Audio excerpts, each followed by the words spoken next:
को अच्छा दोबारा आरिफ बुलाया हम आपसे जाएगा। जानना चाह रहे हैं, गुज़िश्ता दिनों हमने देखा था कि इन्होंने अलीमा खान पर इल्जामात लगाए थे और उन्होंने कहा कि पार्टी के अंदर अगर कुछ टूट फूट है तो उसकी जिम्मेदार अलीमा खान हैं। तो अली अमीन गंडापुर ने जो अलीमा खान पर खुल्लम खुल्ला इल्जामात लगाए थे, क्या यही इल्जामात इनके इक़्तिदार को ले डूबे हैं?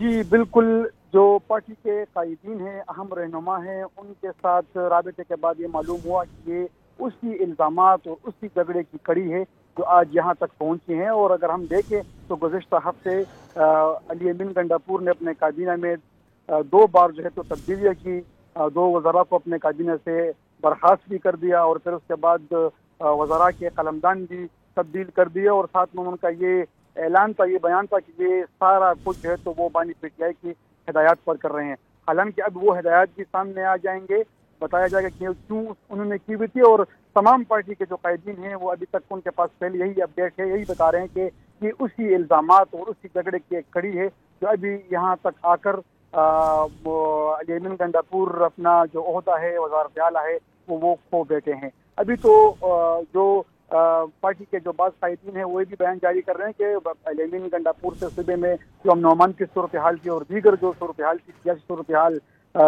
दीगर जमातों के साथ जो रवाबित थे वो उनसे संभले नहीं पा रहे थे। सूबे के जो दीगर मैनेजमेंट थी वो भी उनसे संभाली नहीं जा रही थी। लेकिन साथ में जो अहम रहनुमा है उनसे ये गैर रस्मी तौर पर गुफ्तगू में ये मालूम हुआ है कि वो ये उसकी इल्ज़ामात और उसी झगड़े की खड़ी थी जो करते करते इसे एक हफ्ते में आकर अली अमीन गंडापुर जो है तो अपना ओहदा वो उसमें खो बैठे हैं। अभी सूरत हाल ये है कि उन्होंने अपना इस्तीफा अरसाल कर दिया है और इस्तीफे के मंजूरी के बाद जो है तो नए वज़ीर-ए-आला की नामजदगी और उनके इंतखाब की जो तैयारियां हैं वो शुरू हो जाएंगी। लेकिन अगर हम देखें कि नए वज़ीर-ए-आला भी आए हुए हैं तो पार्टी के अंदर जो मसाइल है अब देखना ये होगा कि वो किस हद तक इस नए वज़ीर-ए-आला के इनकी सरबराही में ख़त्म होंगे। मसाइल अभी भी यूं के यूं हैं, इसमें सिर्फ वज़ारत आला जो है तो उसका ओहदा तब्दील कर दिया गया है।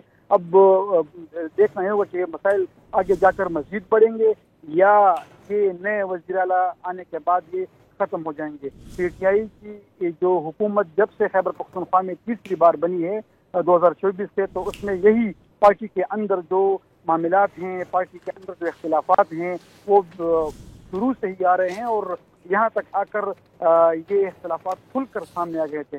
यहाँ पर जो काबीना है उनके अंदर भी इख्तिलाफात हैं, खैबर पख्तूनख्वा के अंदर जो पार्टी है यहाँ पर सूबाई चैप्टर में इख्तिलाफात हैं और पार्टी के जो मरकजी कायदीन हैं तो उनका भी सूबे की जो हुकूमत है, सूबे के काबीना के मेंबरान हैं और यहाँ के जो पार्टी लीडर्स है उनके साथ भी इख्तिलाफात है। हर तरफ से इख्तिलाफात थे, तो इसलिए पार्टी कायदीन का यही भी मौक़िफ़ था कि उन तमाम इख्तिलाफात को लेकिन गंडापुर ख़त्म न कर सके।